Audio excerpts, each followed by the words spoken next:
I am a FIDE Master, and I will literally be explaining to you guys right now what I actually use to get to where I am today. No, it's not the common stuffs you're seeing all about YouTube to actually, you know, better your chess. These are techniques which actually work. Now, I'll be going over pawn storms, the hooks, everything that you need to know for middle games. So stay tuned. Now, for this game, my opponent played pawn to c5. Now, this is known as the Sicilian defense.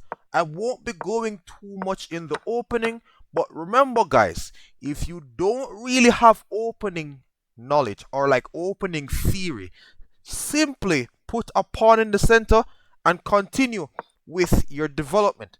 Now, you're seeing where two persons push their pawns. One placed their pawn to a6, and me, the FIDE Master, placed my pawn to h3. Now, this is the first thing that you guys are going to find a little bit dubious, but this is where you must take notes.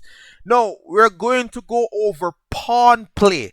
Now, you're literally seeing where this pawn to h3 looks harmless, but a lot of you guys would have like your opponents pushing like a lot of pawns up and down the board, and then boom, you lose, and you're like, what happened?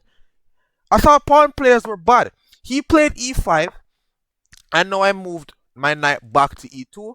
Everything here is book, right? But I want you guys to have a much deeper understanding of what's currently taking place. Black currently has two pieces out. I currently have two, and I played this move pawn to g4, which, if you look to the right side of the screen, is yet again the top recommended move. Now, pawns help to control a lot of space. Now, further down, remember, in the middle game, you want to be stopping your opponent's breaks, his plans, while continuing with yours. Now, in these types of positions, normal breaks are moves like t5 or f5. By having my pawns like this, I am literally shutting down a lot of counter chances from my opponent. And yes, this is how you attack, and literally your opponents won't be able to defend. Now, h6, again, look, it is one of the top recommended moves, but it creates holes, a lot of light square weaknesses in your opponent's half. Now, I played bishop to g2. Now, remember what I told you guys earlier? Not in this video, but if your opponent has a lot of weak squares, look for the bishop that can help to control them. I played this move knight to g3. Now, bishops are a key defender of weak squares. So if he's weak on the light squares, then all you need to do is find a way how to take his light square bishop off the board. Knight to c6 was played. Now, this again, which is why I'm telling you, this is not something you would commonly see on YouTube. This is literally the secrets in which I use to actually get my title. You have to be different from the rest, guys. Now, I played this move knight to f5. Now, once you have already established the fundamentals of chess and you know how to take out your pieces, control the center, so forth, chess actually gets a little bit more interesting and a little bit more complicated.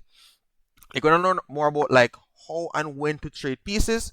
Now, knight to f5 is a really strong move, and it does two things. One, it is asking black for one of his bishops. Either he gives me the bishop on e7 or his light square bishop on e6. Now, castling, which he did play in later on in this game, is going to show you guys that, trust me, death is lurking. This position is so bad. I'm even looking to the right side of the screen with you, and it is telling you that black is so cooked, it is recommending castles twice. Holy crap, it is that cooked, guys. Now, he played bishop takes f5, and this is giving up again the light squares in his position. Which pawn would you guys take back with, and why? Now, You actually have to think of chess as active versus passive pieces. Look at all your pieces and remember, your pawn play must complement your pieces. So I played e takes f5, actually activating this bishop. Now you want every single piece to play, or as many or as much pieces as possible to play when you're playing chess. The more you have, the better. Now he played rook to c8. Now you're going to realize that black is delaying castling. And this is for another really important concept. We basically call this one like the pawn majority, where you literally have like a 4 versus 3 on the king side. This is very dangerous for your opponents when they're trying to defend. So putting your king along that side of the board is going to actually again prove super dangerous. I simply basically got my rest of pieces out. I played my bishop to e3, and yes, he should have continued with normal stuff. He castled. You guys are seeing again to the right side of the screen where castles is the top recommended move. Stockfish is stockfish, guys. Stockfish is going to always be perfect. Humans can't do this. He castled and he paid the price. Now, I could castle as Stockfish is recommending, which is completely okay. But then I would not be a FIDE Master. No, pawn plays. We look to actually push the pawns to create weaknesses. Now, I can castle on both sides. I don't really focus on castling my king. What I prioritize is actually king safety. Where is my king the safest? I played this move h4. I want you guys to even pause and appreciate the move pawn to h4. Now, I could have castled, but this move is actually setting up what we call a pawn storm. Now, your pawns need to actually start pushing down the board and creating weaknesses in your opponent's half of the board. g5 is coming, g6, anything that is going to actually shatter that king side open. 2 moves ago, black looked fine. 2 moves later, black is sweating. This is how we actually formulate attacks when playing. Now, look to the right side of the screen again, guys. Stockfish is panicking. It is recommending again pawn to d5, which black must, let me repeat again, must find. And yeah, it's basically like a pawn sacrifice, as you're seeing, where black would have continued with like queen check, so forth, so forth. It's still equal, but if somebody attacks on the side of the board, you need to counter strike in the center. Now, with all of this being said, your opponents are going to have to play like Magnus Carlsen throughout. While you can mess up as much as you want because you have the space. This is the benefit of pawns.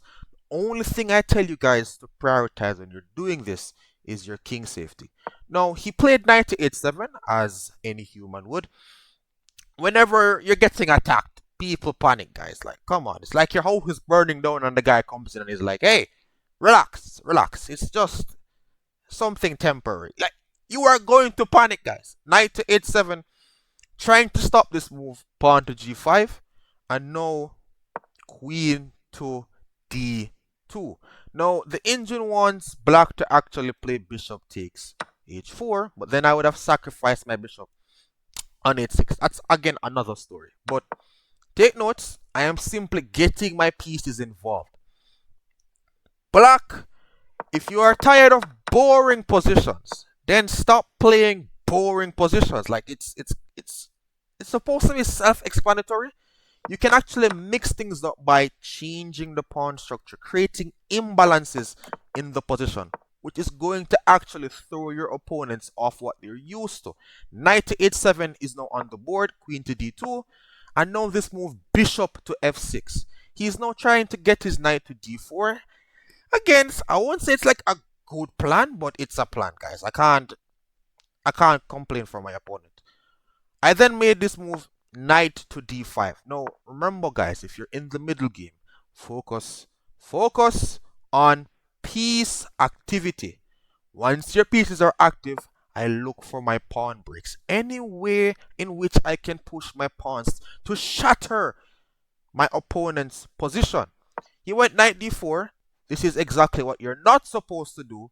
Make moves which simply attack stuffs.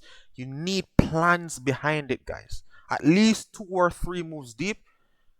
If you can go more, go more. But need plans, guys.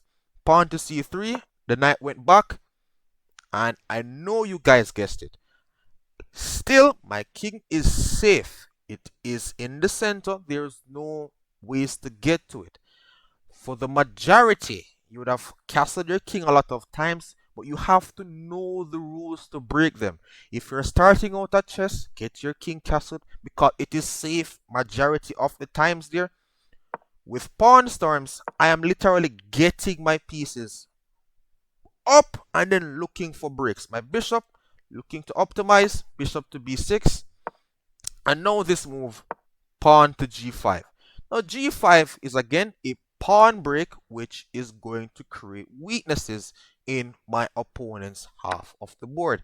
It's helping me activate my h rook, but also what you guys need to understand is what is a intermezzo or an in-between move. Now if I take this pawn on g5, he will simply recapture back with his bishop and I will be down material. So an in-between move is basically a move you play before you're going to play the obvious move. So now we have knight takes f6. I mean, if knight takes, we're seeing what's happening, guys. Like pawn takes, queen is coming in. Yeah, that's literally mate, guys. Like that's no joking matter. This and the queen e3 and queen h3, that's unstoppable checkmate. It's if you go like f6. Oops, let me just make some random moves. Like this, it doesn't matter if you're Magnus Carlsen, you're getting checkmated, guys. Like that is guaranteed. So he played pawn takes, and now we have knight takes on g5, and now bishop back to e3. We could cover this in another video about misplaced pieces.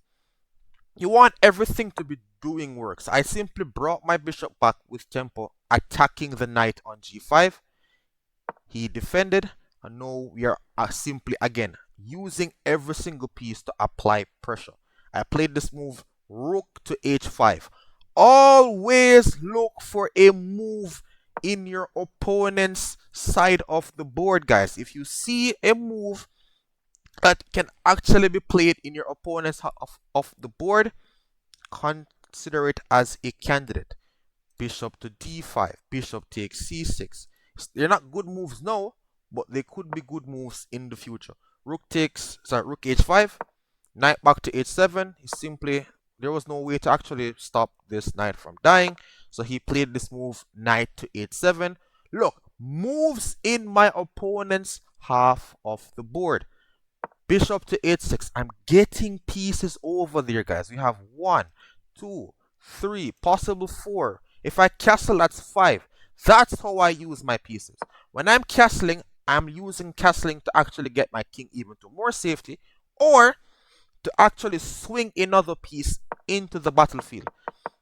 When I played bishop to h6, he played rook to d8, and guys, queen to e3. The piece is ready to join the battle. He then placed his knight back on g5, and I know you guys know how to play chess. Whenever everything is looking absolutely perfect, there are either 2 things that you need to do. 1, get more pieces involved, like castling, getting the rook into the game. It simply means that you need more. Or you simply look for a breakthrough. I could actually play bishop takes g5. So many things in this position, but I actually settled on this move. Bishop takes c6. And after rook takes c6, this move, pawn to f4, is simply KO. That knight cannot move, and it's literally pinning. This queen is literally pinned. I can't even put this in like a nice way, but this guy is getting buried alive, guys. f4 on the board, and this knight is left paralyzed. If it moves, you guys see what's happening. Queen g3, and this is coming in. So he tried one last attempt, which is g5 in the game. I took d4. Now, yes, he's supposed to resign. but he was still kinda, what's the word I'm looking for? Finding a way how to, you know, get this game going. But after this move, queen to g3, he simply resigned the game. Pawn takes f6 is coming, and if he takes, there is literally no way to stop like the discoveries against his queen and that king, which is exposed. Now, I hope you guys took something away from this, and stay tuned for more videos like this. Now remember guys, king safety is important, and you can use your pawn for like serious attacking chances. Take care.